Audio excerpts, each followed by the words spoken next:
guys, welcome to She Knows Arsenal. My name is Jessica and I'm your host, and you can follow me on Twitter at It's Jessinho. So I know I'm a little bit late today. I really apologize for that. I really just needed to be honest, the morning off after everything with the Super League. I felt really drained and like I just needed like just a little bit of a break, but I'm still back on because obviously the fan forum just took place. So I wanted to make sure that I gathered as much information from it as possible. So when we talked about it, I could have like a well-informed reaction to it. I also watched Arteta's press conference earlier this morning, talking about the Everton game, team news, and things like that. And of course, the Super League and how it was presented to the team. So yeah, that's what we're going to talk about today. If you guys are in the chat box, let me know how you guys are feeling, yeah, all those good things. Let me know how you're feeling, where you're watching in from, all that good stuff. But there's a couple of things that really stood out to me in the fan forum.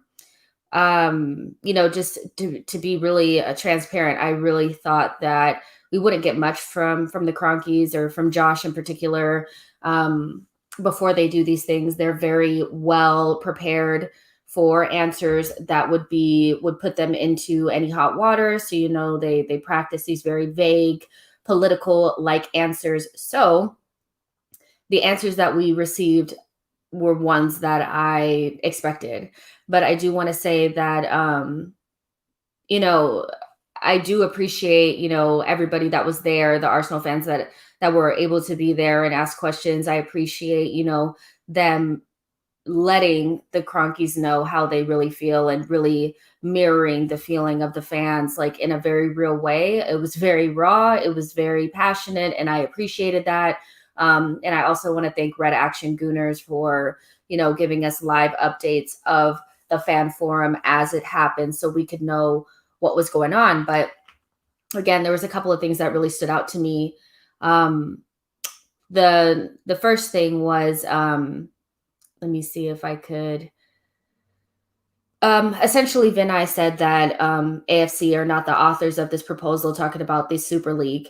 And despite what many think on this project, the train was leaving the station and we made the decision to join. We made a bad decision and a terrible one. I mean, we all know that this has been in the works for a long period of time. And although, Vinay may think that, it makes them less culpable by saying that they weren't the ones that drew it up. I think whether you were involved in the planning of it or you decided to enter into it, that means that you are culpable. But I still have my doubts about whether Arsenal were just participating or they were orchestrating. I personally think that we were a big part of the formation of this because we stood the most to gain from it.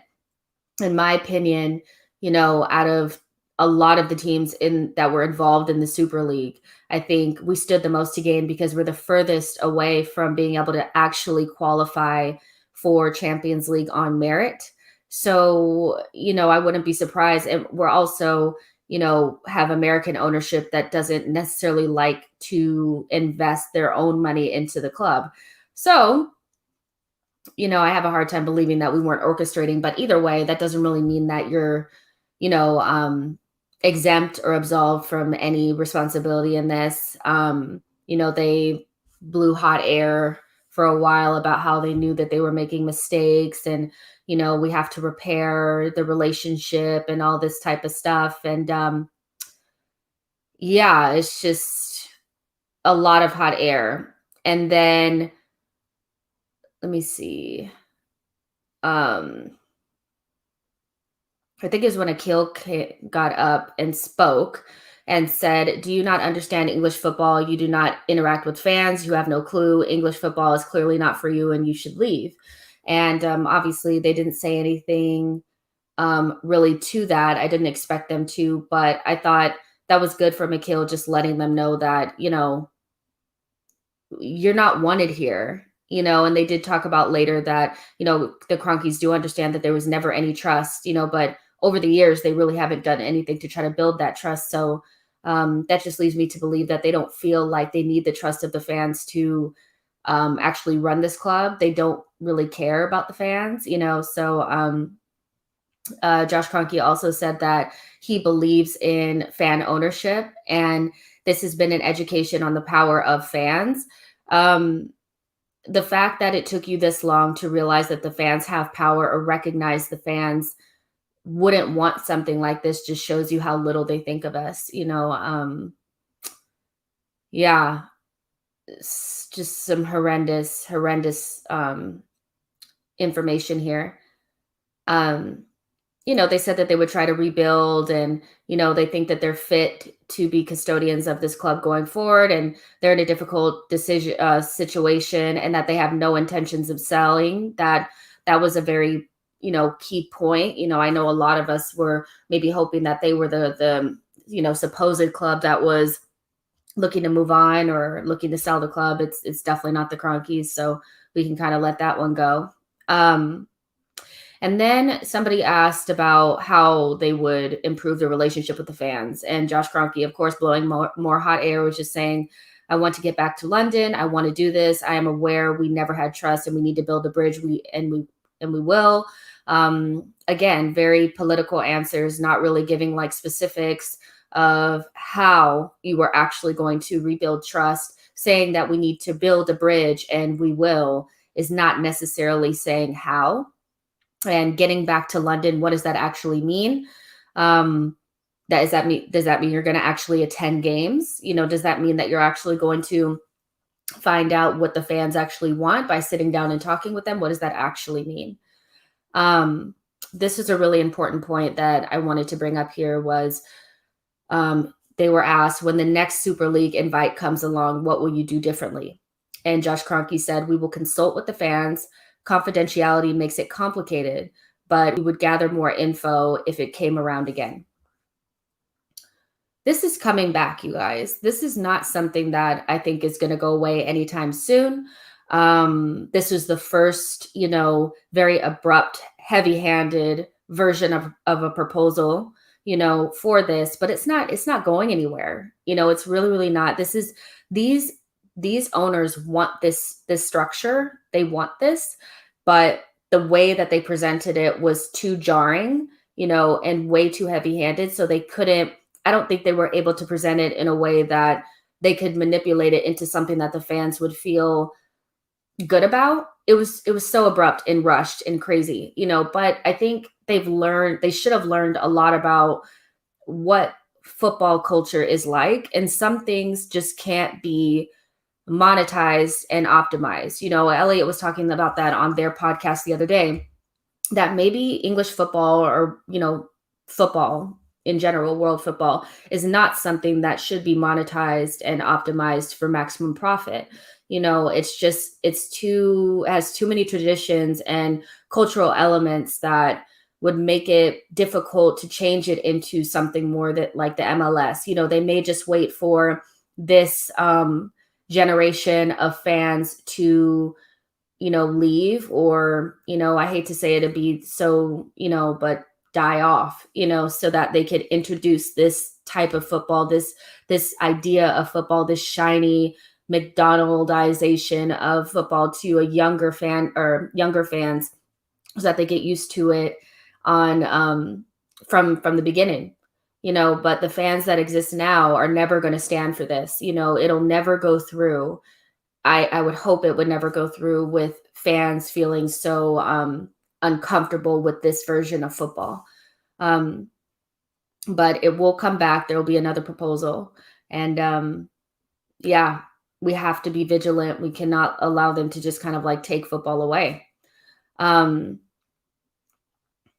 They also did talk about how the fines and the outside costs that are related to, leaving the ESL would be covered by the Cronkies, which I think was important for fans to get the answer to. This is the only really straight answer that I thought that we got, was that any of the fines that are incurred from, them leaving or being a part of the Super League would be paid for by them, so you don't make the club have to suffer because of it.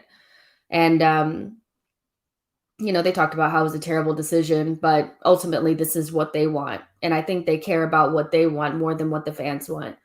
This is a really good question about self-sustainability. Somebody said self-sustainability is not working. How will you be investing? And if not, when will you be selling AFC? Josh Kroenke said, we have big plans to invest and we have plans. We want to be great again. What does that mean? What does great again mean? But great again is one of those, it's so weird that he would say that, in the midst of everything with Trump, make Arsenal great again, essentially. And, that's a very vague statement that doesn't really, it doesn't really mean anything because it doesn't have any specific goals attached to it. Being great again, I think for the Kroenkes means getting into top four so we can stop investing any of our money or not have to invest any of our money, get back to a self-sustaining model where a specific amount of money is coming in from the Champions League. And we can just kind of, just sustain that way. For a lot of us fans, being great again means feeling connected to the club, feeling like the ownership actually cares about us, and winning trophies. And I don't think our versions of be great again actually match, but it's one of those very brand like all fluff, no substance type, sentences that don't really mean anything because there's no goals actually attached to it. He also says, but a long-term model does not support long-term high investment, no intention of selling. So we talked about that. They have no intentions of selling. They're saying that they learned and all this kind of stuff, but they haven't, so it was very short. Obviously they had like the little issues in the beginning with the technical issues and all that, but it was all fluff, no anything, it was exactly what I expected it to be. But this is coming again, and I think a lot of fans feel like they will try to appease us in some way, by giving us a big name signing or something. I don't even believe they'll do that. I just think that they'll hope that we forget, and move on from all of this. And yeah, it's very, very murky and ominous, in a way. It's just, I really just want to get back to, just bitching about the lineup. Like, you know what I mean? this has been a very draining couple of days, and it's just getting worse and worse because it just feels like there was no trust there, but now we know we can never go back, and that little weak attempt at saying that they did wrong and all this kind of stuff doesn't really sit well with me. But let me read some of these comments. Dev says all smoke. Exactly. Belvashwan says FSG, Kroenkes, and Glazers get out of our clubs. Exactly. Yo-Yo says all talk is too late. Club full of salesmen. Exactly. Tony says no specifics is what really kills the whole thing for me. Exactly. There was no specifics there. And that's because it's all PR, and they think about like, okay, well, if you say this, then it'll leave space for them to ask this, so make it really vague and kind of positive, but not really with any specific, responsibilities or accountability attached to it, make Arsenal great again. What the fuck does that mean? So annoying. Alfred, I didn't make up this term. It was actually from Elliot. He makes up the best terms, and I thought that was the best way to describe what they're trying to do with Arsenal in world football. Carl said, our problem with attracting a new owner is the asking price. Kroenke will want close to $2 billion. Who will pay that sort of money with no return? No such thing as a benevolent billionaire. Yeah, for sure. All these types of people that invest will eventually have their hand out wanting a return on their investment. And the Kroenkes were essentially trying to get their money back, or whatever money that they feel like they put into the club back, with this whole Super League thing, so any billionaire, any owner is going to want return on their investment. Arjun says Stans is Trump supporter. I'm sure he is. Do not waste the tweet says, hello, Jess. That interview was 30 minutes of Charlie Brown classroom scene. Womp, womp, womp, womp, womp, womp. Exactly. It was all of nothing, and I didn't really expect more than that, but at the same time, it's just like, oh my gosh, we're still here. We're still here. Is he? Io says Barca's still riding for the Super League. Apparently, there's some of those clubs are still involved in it, like three of them or so. What is it? Real Madrid, Barcelona, and Juventus are still in it or something. This is not going anywhere. Tony says we would be self-sustaining if we had never signed Willian. Maybe. I think there's a lot of things that have went into the fact that we're unable to. I think the pandemic has a big part to do with it. But also the fact that we just don't have a good structure that allows us to invest and then get return on investment. We don't, I mean, up until this point, we've been letting young players go for free. We've been letting a lot of different players go for free.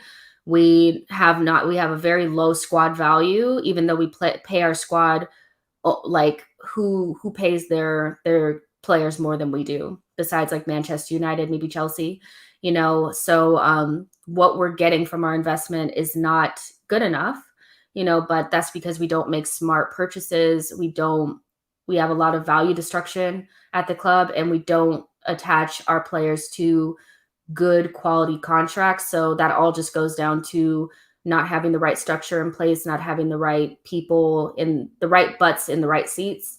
So we could be self-sustaining if we made the right decisions and we had the right people in place, but we don't. These are the same people that hired Raul. That's how incompetent they actually are. Neil says, I'm afraid they're right about younger fans wanting to see a Super League. My son and his teenage friends were all for it. I do know that there are younger fans that are, it's like the evolution from actually supporting a club to just supporting players. There's a lot of younger fans that don't support teams. And that's because when you support Ronaldo, when you support Messi and Neymar, you're always going to be supporting one of the best teams in the world. And when they leave, you leave. You're like a football nomad, in a way. So, I do think that there's something to that. And that's the fan base that they're going after. The fans that will buy shirts as long as the player that they love is at that club, they'll buy a shirt from that club. They buy all the merchandise, they're on all of the apps. They're willing to spend the money to go to big games, and those are the fans that, it's just the fact that they even called the fans legacy fans, the fans that actually care about the clubs and stuff. They call them legacy fans. So I think there's a definite, line in the sand between who we want to be marketing towards and who we want to kind of shove in the back burner because we don't actually care. Legacy fans, they don't care about them, but those 16 to 24-year-olds that play FIFA and people watch them play FIFA instead of actually watching the games, like those are actually the fans that they're talking about.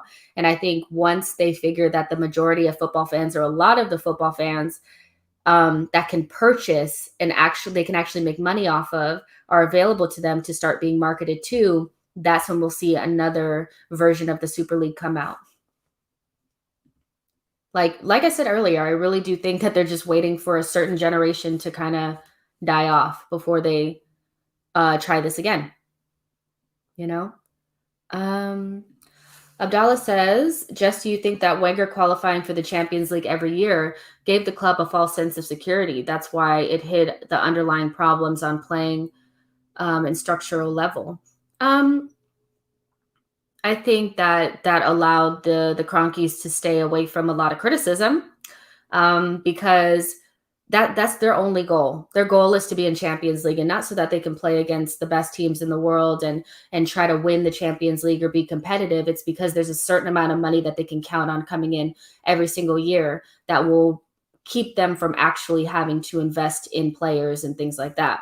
So did it give them a false sense of security? I think it gave them, some comfort because it hit their goals. It hit the goals of the Kroenkes. The Kroenkes' goals are not to win trophies. It's to have a self-sustaining model. So as long as they have Champions League, they feel like they're doing the right things. Now that we're not hitting Champions League, they know that we're not doing the right things. But are they willing to restructure everything to get us back there? No, they want to take a shortcut. Velverswan, this is not the time. This is not the time for these types of shenanigans. It's not the time. It's not the time. Yeah. But Arteta, obviously, he did his press conference as well this morning, and I thought he said all the right things. I think he said as much as he could. I think I did see a little bit of criticism about him backing the Cronkies or not seeming as irate with the Cronkies as they felt like he should have been. Arteta is the same guy who said that he was being backed by the Cronkies and he could pick up the phone and call the Cronkies whenever he wanted to. And, he was confident that we would, they would do whatever was necessary to get us back to where we want to go. And this is what he was saying last season. So he's definitely, I think he talks out of both sides of his mouth, but that's because he kind of has to. I don't think he's ever going to be the type of manager that speaks out against his employer. I just don't see it. I think he wants to keep them in his back pocket so that he gets, maybe because he wants to make sure that he gets what he wants. I'm not sure if that's necessarily going to happen anyway, even if he is, not doesn't criticize them in the public.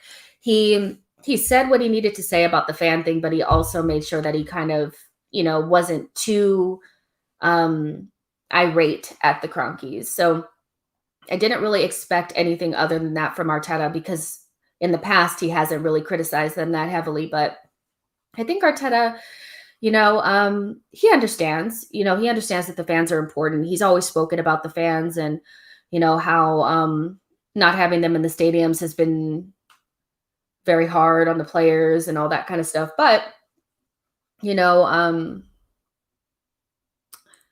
I wouldn't be surprised if Arteta wasn't super against the Super League. What I really got from him was that he understands that football is going to evolve at some point. And I think he wants to be on the side of the evolution that would allow him to be in a better position, if that makes sense. So when he was talking about football evolving and, football has been trying to survive without fans for a year or so or whatever he was saying, I kind of got the feeling that Arteta is not so against the evolution of football moving more towards a structure that would allow the big teams to be able to make a lot of money and let that money kind of filter down the pyramid. And for me, with the Super League, it's all about, I think the lack of meritocracy is the main issue for me. And that it's not really that different from the Champions League, except for that. And the proposal that came out for 2024 is not that different from what they were proposing from the Super League, except for the fact that it was closed. So they'll have to come up with something where meritocracy is a part of it. But the issue is that the difference between the brands of the clubs that will actually be able to qualify for this competition versus, so basically it's the difference between having maybe Leicester and West Ham in this Champions League version or whatever versus Arsenal and Spurs. You know what I mean? Like, so that nobody, I think from their perspective, it's like nobody wants to see West Ham. Look at their stadium, or look at Leicester. They don't have the brandability that we do. So the issue is that they prefer brands over meritocracy, and that's where the divide really lies. Because you can't get Arsenal and Spurs on board with this whole thing because they may not even qualify for it. So they have to have some loophole where they always qualify, and that takes away from the sport. So there's a lot about it that doesn't really make sense, but they will come to some sort of compromise and allow teams to be able to qualify for it. But this is not the last that we've heard about it. I really, really don't think so. And Arteta didn't look like put off by it the way some other managers did. He looked like he didn't like the way it was rolled out and that the fans need to make their voices heard, but it was kind of like both sides, so I don't know how you guys feel about it, but for me, Arteta was just kind of doing his job, and I can't say that I really blame him for it. it's not really his place to really just to explain it to us, is it? Arteta is not the person who came up with this whole thing. So him being made to explain it to us is not really his job, is it? Press the like button and subscribe, you guys. Don't forget to do all those great and wonderful things. I really appreciate it. I am about 100 subscribers away from 1,000, so let's keep this train going. Arjun says Arteta's got polish. You want that in this industry. I think he really appeals to the Cronkies because he knows exactly what to say. His media training is very, very high quality. It's like elite media training. He knows exactly what to say. You can tell he's really thinking about what he's about to say. He chooses his words really carefully. And when you do that, sometimes you're not able to appease everybody because I think most fans want to see complete condemnation for the Super League. But you're not going to get that from a coach who's basically the success of his project relies on those people investing in him. So I don't think most managers would say a lot. Yo-Yo says there's been a monopolization of football due to finance, but the proposals look to protect privilege in a sport that has no barrier of entry. Yeah, for sure. Bowie the Cat says we are merely regarded as consumers, and UEFA, FIFA, or ESL will take advantage of us for the money in the long run. Exactly. That's why I think, they're like, this generation probably is not into it, but that next generation down that's not attached to clubs and does only really tune in to Champions League once it gets to the quarterfinals. They don't care about Shakhtar Donetsk playing against whatever other team.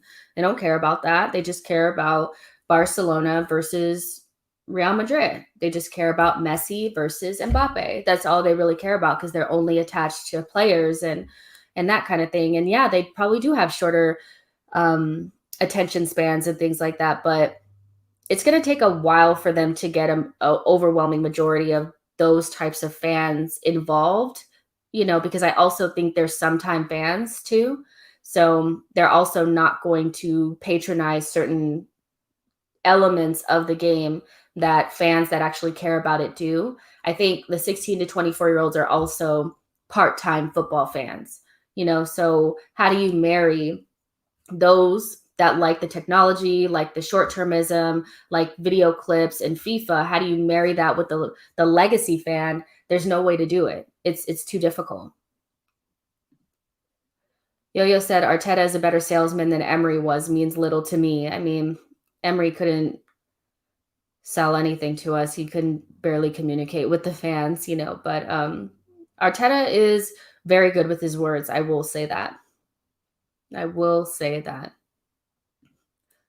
Smiley says, can both franchises coexist? If you mean, the short-termy FIFA, like, McDonald's version of football and the type of football that we know and love today, I don't think so. I don't think there's a happy medium because it's all about greed and it's all or nothing. The proposal that they came out with was all or nothing. It was very much so everything you know and love is gone. Except for the names of the clubs, which we will probably change in the future. Everything is different about it. So I don't think there's a happy medium because I think it's so all or nothing. And like I said, it's the clubs that they want to be involved in it aren't necessarily the best clubs at the moment in terms of meritocracy, so on merit, they're not, so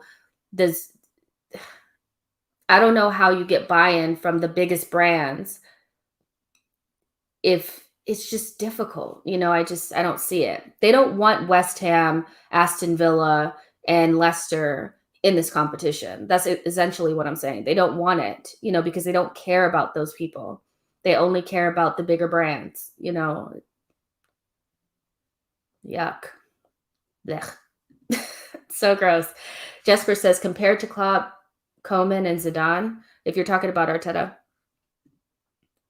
Arjun says Arteta's part speaking to the owners, part fans, massively the squad and future squad members at all times. Exactly. He's kind of talking out of all sides of his mouth at once, So I don't expect a lot from Arteta in terms of his press conferences. If you've noticed, even when he's talking about, players with injuries, he's very coy. He doesn't really come out and say everything, So it's hard to really know what's actually going on. He could have been totally for the Super League. We don't know. We don't know. Blind Gunner says, I'd like to know what he meant by investing. That could mean anything, not necessarily in the squad. Yeah. Josh said that they will invest, they have plans. That's very vague. And I was saying on Twitter that, because some people were like, well, they have invested in the squad. And I'm like, but it's not just about investing in the squad, it's about investing in the community, investing in the facilities, investing in the staff, not, you know, um, not getting rid of Gunnersaurus, those types of things just show you have not invested any time to gain any sort of connection or to cultivate a connection with the culture of the club. And so for me with them, it's not so much about how much they spend in the summer, because just that alone, their investment of whatever they've invested up until this point has shown their lack of knowledge and understanding of what the club needs. They're who they've hired up until this point lets you know that they don't understand what the club needs. So maybe if they went to ground zero and they went to Turf Moor, and watched Arsenal play against Turf Moor or against Burnley and see exactly what it's like and understand why the fans want to have their cold nights in Burnley, then maybe they would understand a little bit more what this club needs from a cultural standpoint, but they don't. They've invested nothing in the club. And it's not just about the dollars, it's about the investment in the actual soul of the club. They've done absolutely none of that whatsoever. They could barely give us 20 minutes today in that fan forum. They've invested nothing, not enough to understand what the club actually needs from cultural, traditional, standpoint at all. Alexander says, Jess, all the pressure is on Arteta now. Has to win Europa League or it's going to be a dark summer. We're in the Europa League? I forgot all about that. Yeah, we are still in a really big competition and we can win a European trophy. I think the Kroenkes are saying they're going to invest and they have plans as just a way to appease the fans that were asking about summer transfers, because a lot of what I saw just kind of like coming in the comments and tweets around, what Kroenke was saying was ask about transfers. There's a lot of people that only really care about that. But I don't think they have any intentions of doing anything in the summer with the club in terms of transfers. So it is up to Arteta and the team to win the Europa League. And this is not an excuse to bottle it against Villarreal. It's just not.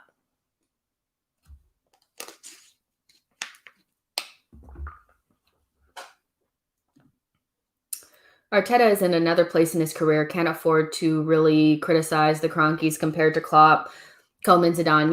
Yeah, I agree with that. I think if you're Pep, you can say whatever you want. If you're Zidane, you can say whatever you want, because you have clout, you have some sort of, stature of sorts. And even though I know that they say that Arteta has a lot of, he has a lot of value in the club. A lot of people listen to him. It's not the same. You could tell it's not the same by his answer in that press conference. He's not in the same place as them at all. Alice Dare says, stop expecting billionaires to care about the community and social aspects of the club. They don't and never will. It's actually not true, because Sheikh Mansour and Abramovich, even if it was just for the sake of looking like they cared about the community, they have poured into the communities in and around their clubs. So billionaires do invest in the communities. It's just the ones that own our club don't, so that is something that we should expect, because Arsenal is a big club and we deserve more. Let's see. Dublin Gooner, there is no video of the forum, but I will put in the comments the transcript from it, all the tweets from it from Red Gooner or Red Action Gooners. Give me 1 second and I'll put it in the comments. There it is. I just posted the link, so you may not be able to see a video from it, but you'll be able to read all the tweets that came from the people that were actually there. Belbushwan says Emery was sacked because your owner didn't back him. He wanted Zaha and Fabinho. Yeah, I mean, he was sacked for a multitude of reasons, not just because he wasn't backed. Communication was an issue. Not being backed was another issue. Lost the dressing room. Got rid of Ozil, then brought him back in. There was a lot of different factors, but yeah, he definitely wasn't back. That's definitely a good point there. New Dawn Games says Everton and Villarreal players will be really keen to stick it to Arsenal, while our own players will be pissed at our club for questioning it. Doesn't bode well for the 2 next games. It really doesn't, and it doesn't help that, you know, there seems to be a divide between, which there should be. It's very normal to feel like there would be a divide between the 14 and the 6. There's a storyline building there that the media is leaning into, obviously. And doesn't help that Calvert-Lewin is going to be back against Everton, or for our game against Everton. So I think they'll be ready to go. And hopefully we have enough wherewithal to play, like we have some sense. And I'm just glad that the next game isn't Villarreal, to be honest, because in the league, it's kind of like, what are we really playing for? But maybe we can get this ESL thing off of us in this game and against Everton, and then go out against Villarreal. Let's see.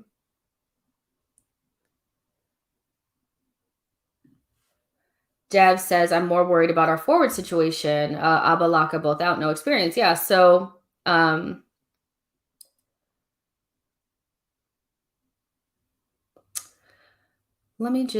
okay. So, Alistair, basically, you're saying that I would be fine if I had a more benevolent billionaire oil producing nation to buy us. So, unbelievably myopic. Not sure where you got that from. And because I said that Abramovich and Sheikh Mansour have both actually invested in the community, that does not say that those are the types of owners that I would be interested in. In a stream that I did actually the other day, I said that I would like a more Leicester type owner. So that's not what I'm saying. It looks like you're trying to find something there. I'm not really sure what that's all about. But, if you don't like what I'm saying, you don't actually have to be on this stream. Come on my streams quite often and, kind of take what I'm saying out of context. And yeah, not nice, not nice at all. So yeah, not sure what that's all about. But yeah, let's talk about the Everton game, you guys. Let's talk about the Everton game. So team news is that which I thought was good, is that everybody's ahead of schedule, which actually wasn't, I was actually surprised about. So David Luiz is ahead of schedule. Tierney is ahead of schedule as well. And who else? And Odegaard is in light training. So those things are good for us, right? But we also have Aubameyang and Lacazette out. So we have Martinelli, Balogun, and Nketiah that could step in those positions, at least for this game. And I think that's it for injuries for now. So what do you guys think? Who plays center forward? I said I want to give you guys my reasonings for why I think Eddie should start. But you guys let me know what you guys think. New Dawn Game says start Nketiah up top, bring Balogun on as a sub, and Martinelli is also an option. Yeah, I think so. I think so. For me, I would go with Nketiah just because I don't want to risk Martinelli at all. I don't think I could handle after this whole entire week one of those, what is it called? One of those where Martinelli falls on the ground and clutches his knee and they're like, oh, Martinelli's down. I don't think I can handle one of those after this week. And if for some reason Lacazette and Aubameyang are not available for Villarreal, do you really want to risk Martinelli, for this game? Because this game actually doesn't really mean much.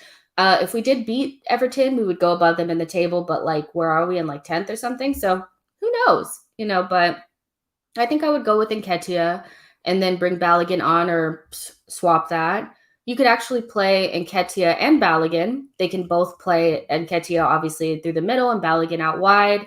And then you can maybe start Pepe, but like maybe you want to start him against Villarreal. We do have like a whole week until we have to play Villarreal. So it's not really about getting rest. It's about risk versus reward. Who are you not willing to risk? And for me, that's Emile Smith-Rowe and Saka and Martinelli. Those are players that I wouldn't risk. Thomas Partey, I wouldn't risk him either. So I don't know. What do you guys think? It's so difficult because like we have a week, but I don't want to risk them. Arjun says, I'd go with Martinelli up front. Okay, so you're willing to risk him? Are you sure? Arjun says, Arteta's been training him into that role. Yeah, for sure. Bye, Neil. See you next time. Thank you for coming. Carrie says, should they park the bus and play for 0-0? I don't know. Maybe. Yo-Yo says, the 3 who ended the Slavia game should start together. Protect players for Villarreal.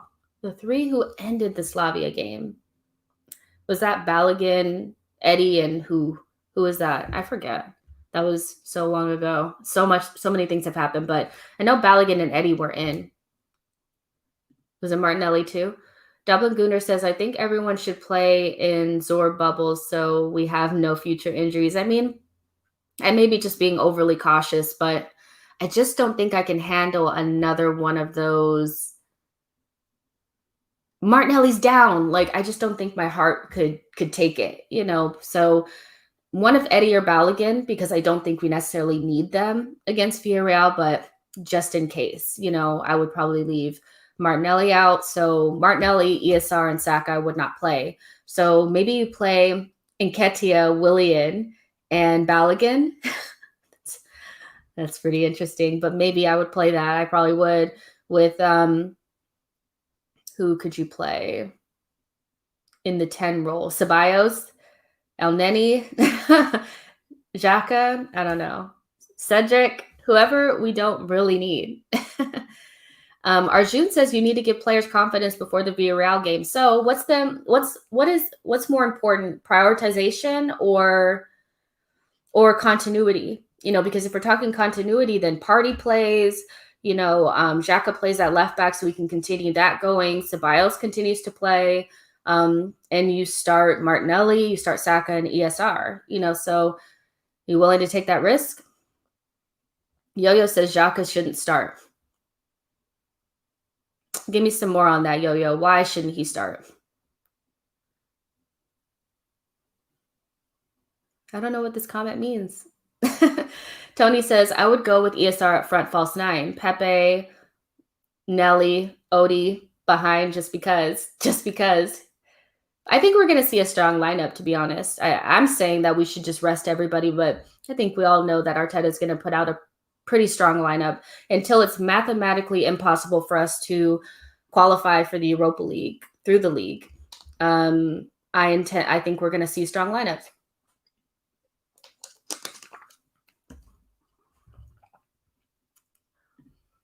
Leon Perkins says he starts at left back to give balance. For Xhaka, right? Xhaka might need rest. Yeah, I mean, when he went down against, I think it was Fulham, I got really worried, so I don't know. It just depends on what you think. I think Arteta values continuity more than resting players or risking players. So I think we'll see a strong lineup. I wouldn't be surprised to see Xhaka at left back again. Exactly, Dev. Arteta will put out a strong lineup and use this game as practice for the SF. I guess that's the semifinal. Yeah, for sure. All right, you guys. So this was a pretty fun stream. I'm glad I went ahead and came on here anyway, because I was like super tired. So, but oh yeah, this is a good one. Elneny at 10. We'll end it on that. So it's been about 45 minutes. There's 34 of you guys watching. Make sure you like the video, subscribe to the channel.